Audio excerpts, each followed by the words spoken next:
Hello everyone, उम्मीद करता हूँ आप सबकी तैयारी बहुत अच्छी चल रही है और छोटे मोटे जो हर्डल आपके लाइफ में आते हैं जो आपकी तैयारी को रोकते हैं उनके लिए सॉल्यूशन ओरिएंटेड आप अप्रोच रखेंगे। फॉर एग्जांपल कुछ लोगों को हो सकता है इंटरनेट स्लो हो और क्लासेस ऑनलाइन चल रही हो, तो कुछ अल्टरनेटिव सॉल्यूशन ढूंढे, कुछ उसका इंटरनेट का स्पीड अपग्रेडेशन पे थोड़ा सा वर्कआउट कर लें, या कुछ लोग ऑफलाइन स्टडीज़ कर रहे हैं या कुछ लोग जॉब के साथ स्टडीज़ कर रहे हैं या कॉलेज के साथ तैयारी कर रहे हैं, तो उस हिसाब से अपना टाइम मैनेज करके चलें। ठीक है, क्योंकि आप अगर कंटिन्यूस 8-9 महीने तैयारी करते हैं और सिर्फ 4 से 5 घंटे ऑन एन एवरेज अगर 5 घंटे आप दे देते हैं तो आपकी बहुत अच्छी रैंक आने वाली है। और मुझे नहीं लगता कोई कॉलेज स्टूडेंट है जिसकी इच्छा हो कि मुझे तैयारी करनी है और वो 5 घंटे ना दे पाए, या फिर कोई जॉब करने वाला इंसान है जिसकी 10 घंटे की ड्यूटी है या 11 घंटे की ड्यूटी है, उसके बाद वो 5 घंटे पढ़ाई लिखाई को नहीं दे पाए, इन केस वो चाहता है कि उसकी लाइफ थोड़ी सी अपग्रेड हो जाए।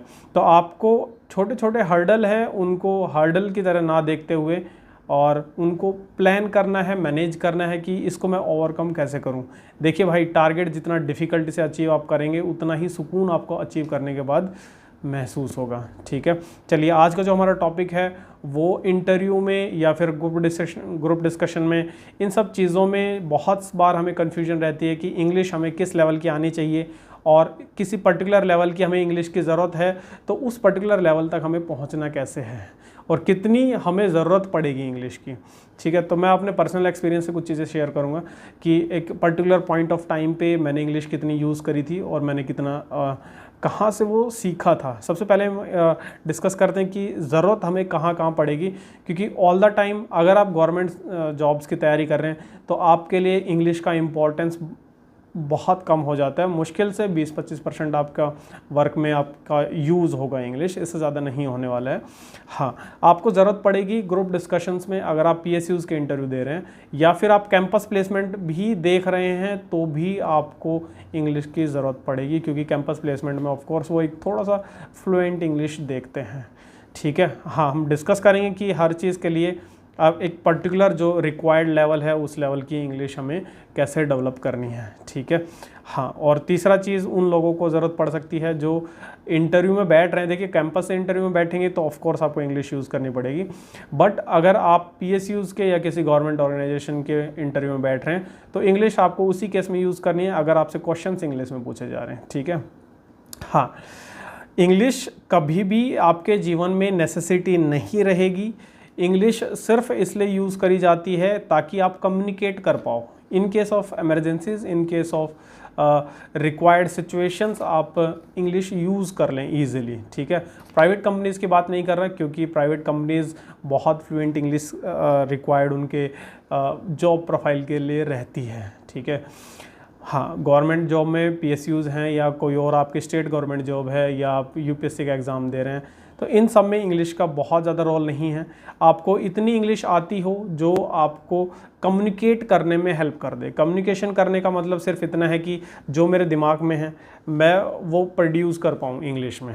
ठीक है, हिंदी में तो ऑफ कोर्स ईजिली हम कर पाते हैं, बट इंग्लिश में नहीं कर पाते, हम अटक जाते हैं। जनरली जो प्रॉब्लम होती है, मैं अपना केस बता देता हूँ, मुझे क्या प्रॉब्लम होती है, या फिर मुझे पहले जब मैं सीख रहा था, जब मैं प्रैक्टिस कर रहा था, तो प्रॉब्लम ये होती है कि दिमाग में सेंटेंस है कि मुझे ये पर्टिकुलर चीज़ बोलनी है, बट उसको इंग्लिश कन्वर्ट करना, उसको फ्रेम करना, वो चीज़ें थोड़ा स्ट्रेस डालती हैं, हम ब्लैंक हो जाते हैं, और या फिर जो अगला सेंटेंस हम बोलने वाले होते हैं वो हम भूल जाते हैं। अब यही चीज़ें अगर हम भूल जा रहे हैं और सेंटेंस फ्रेम करने में बहुत ज़्यादा टाइम लगा दे रहे हैं तो हमारा ग्रुप डिस्कशन ख़राब हो जाएगा, हमारा पर्सनल इंटरव्यू ख़राब हो जाएगा।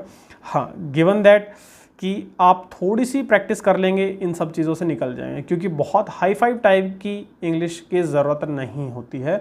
जो इंटरव्यू पैनल में आपके बैठेगा या ग्रुप डिस्कशन में जो भी होगा उसको पता है कि आपका जन्म लंदन में नहीं हुआ था। ठीक है, और अभी के लिए आप जो डेवलप करेंगे उसके लिए मैं आपके साथ अपनी रियल स्टोरी शेयर करूँगा। देखिए, जब मैं ब्लू स्टार में सेलेक्ट हुआ था, कैंपस प्लेसमेंट से जब हुआ था, तो जैसे तैसे हमने इंटरव्यू निकाल लिया था, क्योंकि उन्होंने मुझे सर्विस के लिए रिक्रूट किया था कि आफ्टर सेल सर्विसेज जो मुझे देखनी है राजस्थान की, तो मेरी थोड़ी सी टूटी फूटी इंग्लिश थी, उससे काम चल गया था, क्योंकि जो उनकी जॉब प्रोफाइल के लिए रिक्वायर्ड था उस पर्टिकुलर टाइम पे, जो मुझसे एक्सपेक्ट कर रहे थे, उस हिसाब की इंग्लिश थोड़ी बहुत टूटी फूटी आती थी मुझे। हाँ, जब हम ब्लू स्टार में गए तो उन्होंने हमारी ट्रेनिंग चालू करवाई कि कैसे जो हमारे अंदर का फियर है या फिर जो हमारा कंफर्ट जोन है उससे हमें कैसे बाहर आना है। अब देखिए जनरली हमारी टेंडेंसी होती है जो चीज़ के हम फ्लो में हैं हम उससे बाहर नहीं आते हैं। अब उस पर्टिकुलर चीज़ से बाहर आने के लिए उन्होंने ऐसा सीक्वेंस हमारे लिए सेट किया कि 4 जोन्स उन्होंने रिक्रूटमेंट किए, नॉर्थ, साउथ, ईस्ट और वेस्ट। अब इन चारों जोन में थोड़ा सा लैंग्वेज का मिसमैच हो जाता है कि नॉर्थ वाले जनरली हिंदी प्रेफर करते हैं, साउथ वाले जनरली उनकी जो लोकल लैंग्वेजेस है वो प्रेफर करते हैं, इंग्लिश उनको ठीक ठाक आती है बस।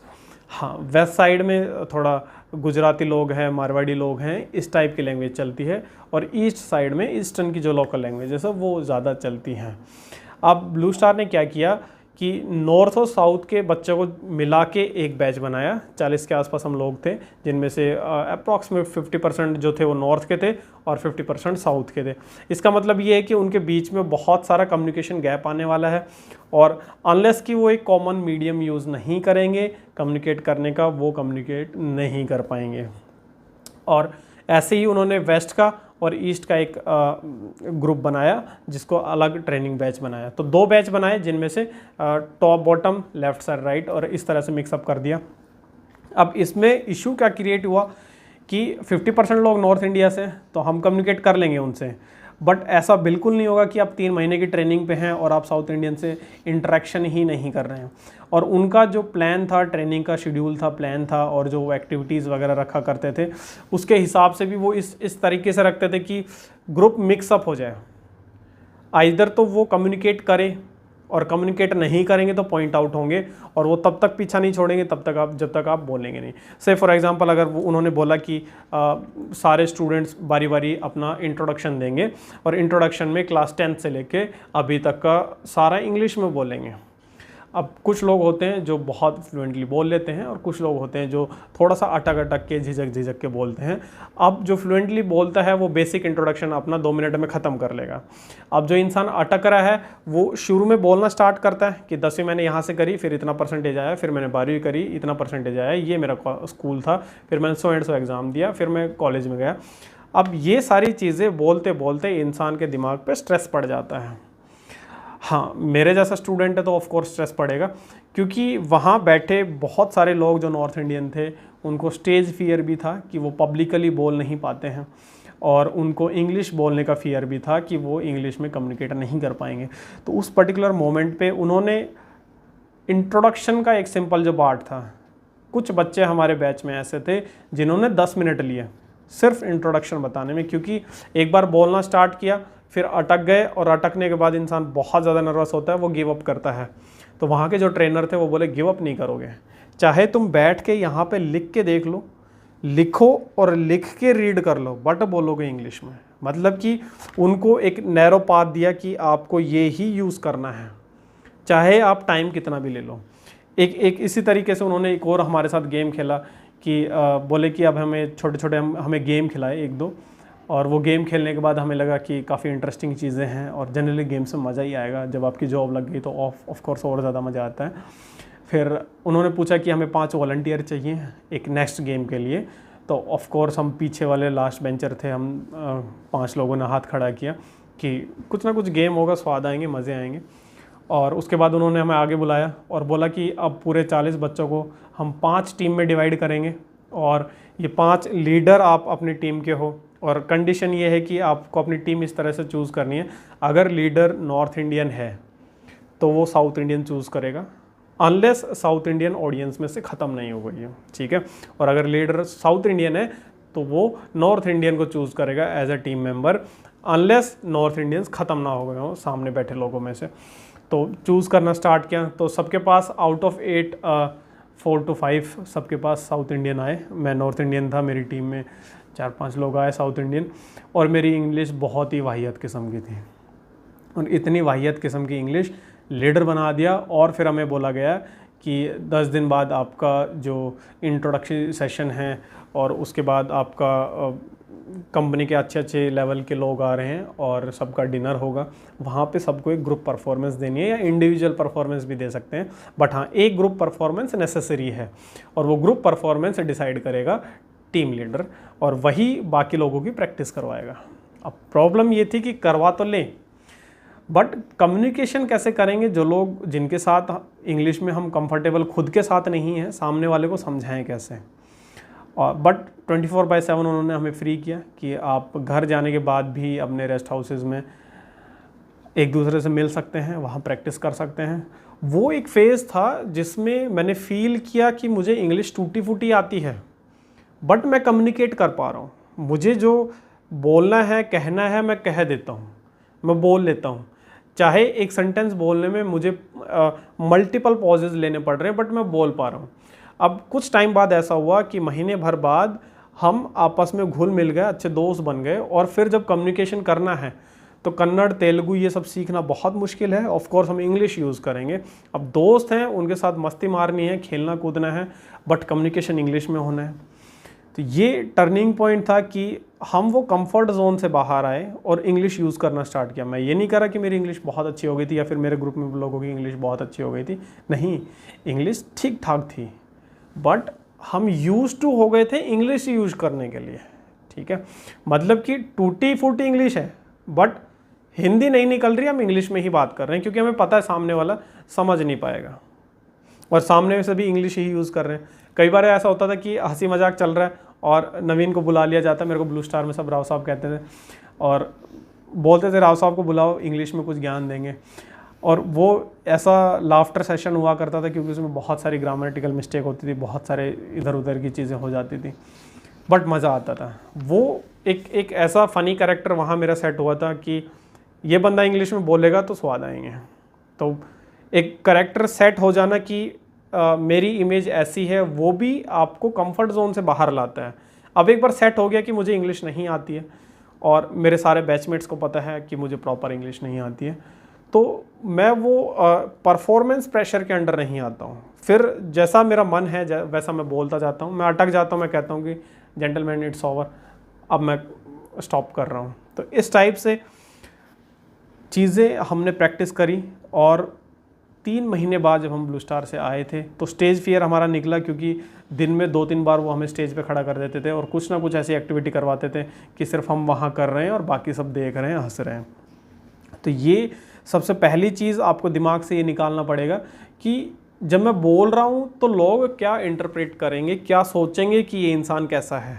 ठीक है भाई, जब आप जॉब के लिए इंटरव्यू दे रहे हैं तो आप थोड़ा सा मन में एक चीज़ रखें कि अगर मैं बोलूँगा तो सिलेक्शन होगा, नहीं बोलूँगा तो सिलेक्शन श्योरली नहीं होगा। बोलूँगा तो एटलीस्ट थोड़ा चांस है। और जब आप अपने कंफर्ट से बाहर आके बात कर रहे होंगे तो इंटरव्यू जो ले रहा होगा उसको भी समझ आएगा कि सामने वाला बंदा अपने कंफर्ट जोन से बाहर आने के लिए रेडी है। ठीक है, तो आप सबसे पहले तो कोशिश करेंगे जो आपके आसपास के दोस्त हैं उनके साथ आप इंग्लिश में बात करना स्टार्ट करें। ठीक है, धीरे धीरे स्टार्ट करेंगे तो आप हैबिट में आएंगे। ठीक है, जो आपके क्लोज वंस हैं उनके साथ आप मजाक में इंग्लिश में स्टार्ट करें। हो सकता है आपकी थोड़ी बहुत खिल्ली उड़ेगी, थोड़ा मजाक बनाया जाएगा, बट ठीक है, धीरे धीरे आदत हो जाएगी। आपको भी खिल्ली उड़वाने की आदत हो जाएगी, उनको भी आदत हो जाएगी कि ठीक है ये ऐसे ही बात करेगा। और एक ग्रुप बना लो।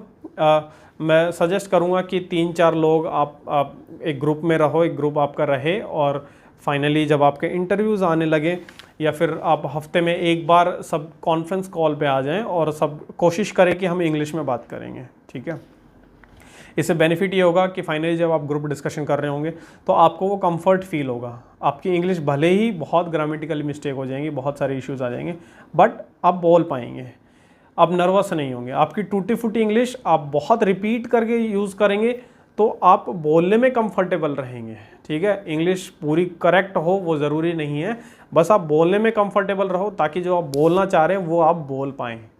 ठीक है, तो धीरे धीरे आप प्रैक्टिस करेंगे।